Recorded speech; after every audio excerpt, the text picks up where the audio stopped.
Bonjour à tous, j'espère que vous allez bien. Pour ma part, je me réveille à peine. J'ai des choses prévues aujourd'hui, notamment une pour le vlog, mais je vais d'abord prendre le temps de me lever tranquillou, et puis on se retrouve tout à l'heure.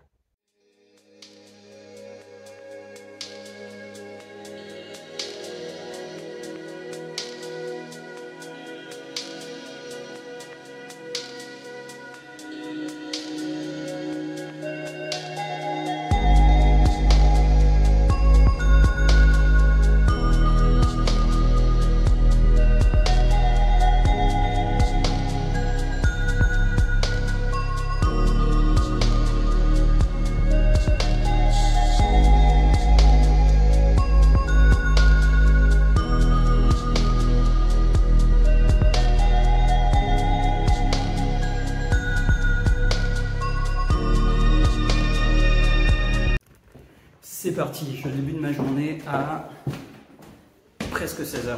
Première étape, allez voir si la pellicule dans mon appareil photo Zénith que je vous ai déjà présenté est toujours bonne. Et si tel est le cas, allez faire développer les photos que je vous présenterai dans un prochain épisode bien sûr.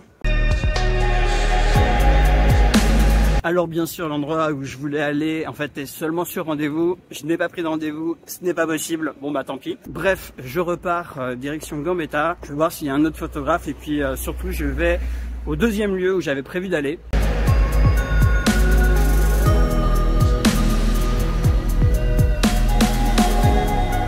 Et voilà, je viens de commander de nouvelles lentilles. J'ai testé une nouvelle marque et elle me convient plutôt bien. Donc j'en ai commandé pour 6 mois maintenant. Là, je fais un petit tour dans le quartier pour voir s'il y a un photographe et puis sinon, direction le métro.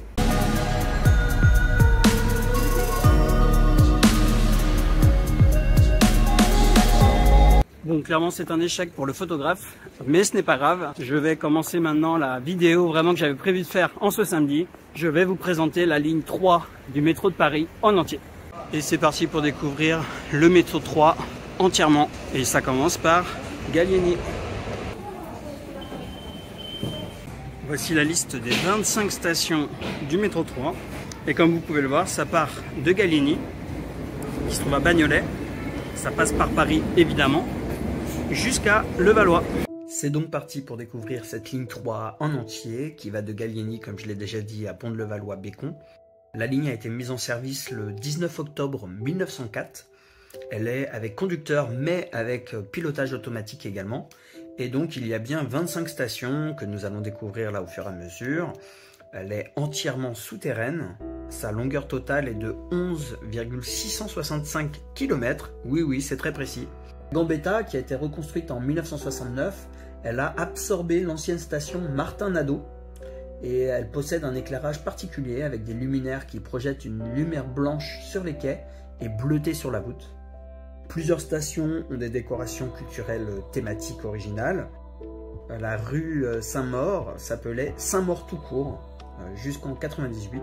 Parmentier, quant à elle, est décorée sur le thème de la pomme de terre, bien sûr, avec sur chaque quai des vitrines montrant des objets d'Amérique précolombienne, des panneaux avec l'histoire de la pomme de terre, et sur le quai direction Gallieni, une statue également d'Antoine Parmentier, qui est né en 1737 et décédé en 1813. La ligne a des correspondances avec les lignes 2, 3 bis, 4, 5, 7, 8, 9, 11, 12, 13, 14.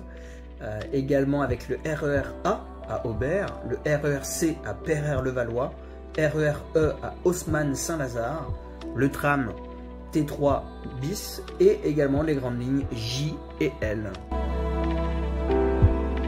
Il faut savoir que Réaumur-Sébastopol s'appelait autrefois rue Saint-Denis, avant 1907. La station Réaumur-Sébastopol a sur chaque quai des panneaux avec des unes de journaux en lien avec la Seconde Guerre mondiale.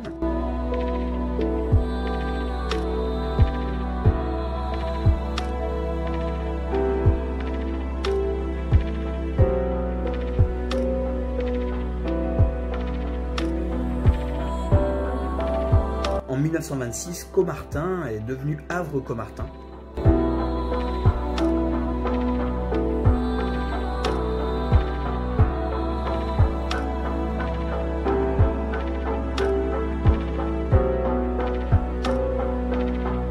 Station Europe qui depuis l'an 2000 a des écrans à cristaux liquides sur lesquels sont diffusés des courts-métrages ou diaporamas. Alors en l'occurrence aujourd'hui, il n'y avait absolument rien sur les écrans, ils étaient éteints. La voûte de la station de Villiers, qui était jusqu'en 1911 le terminus ouest de la ligne, est particulièrement haute, ça faut pouvoir le repérer. Pour ma part, j'emprunte cette ligne majoritairement donc de Gambetta, qui est notre station, alors je dois marcher 10 minutes pour l'atteindre, et jusqu'à Wagram, où je travaille. Par chance, puisque je monte relativement tôt dans la ligne et que je n'ai pas de changement, j'ai généralement de la chance et je peux m'asseoir assez facilement. Et quand bien même ce n'est pas le cas dès le début, de toute façon, il y a plusieurs stations où les gens descendent majoritairement. Il y a notamment, bien sûr, République, mais également Opéra, Saint-Lazare, enfin il y a plusieurs occasions pour pouvoir trouver une place assise. Petite info pour le quai de Louise Michel, qui sont plus étroits que la moyenne à cause d'une rue trop étroite. Anatole France possède 2 quais partiellement décalés en raison de l'étroitesse de la rue éponyme, comme la ligne dessert la ville de Levallois, la porte de Champéret où il y a de nombreux congrès, salons, etc. Également le musée national Jean-Jacques Henner pour la station Malesherbes, la gare Saint-Lazare bien sûr, le quartier des grands magasins, l'Opéra Garnier, la Bourse, le quartier de Sentier, le musée des arts et métiers, la place de la République, le cimetière de Père-Lachaise et la ville de Bagnolet. Bienvenue à Levallois, et voilà, on vient de faire toute la ligne 3, donc en fait j'y retourne et là je vais essayer de faire un time-lapse de toute la ligne. Je sais pas si ça va être possible, si les gens vont le laisser ou pas, on verra. En tout cas je tente et surtout je rentre à la maison. C'est reparti pour un tour.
Me voilà de retour à Gambetta après m'être tapé l'aller-retour de la ligne 3 entière.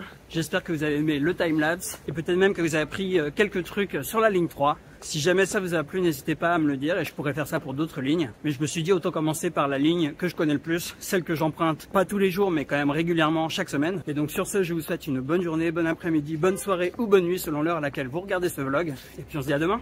Salut!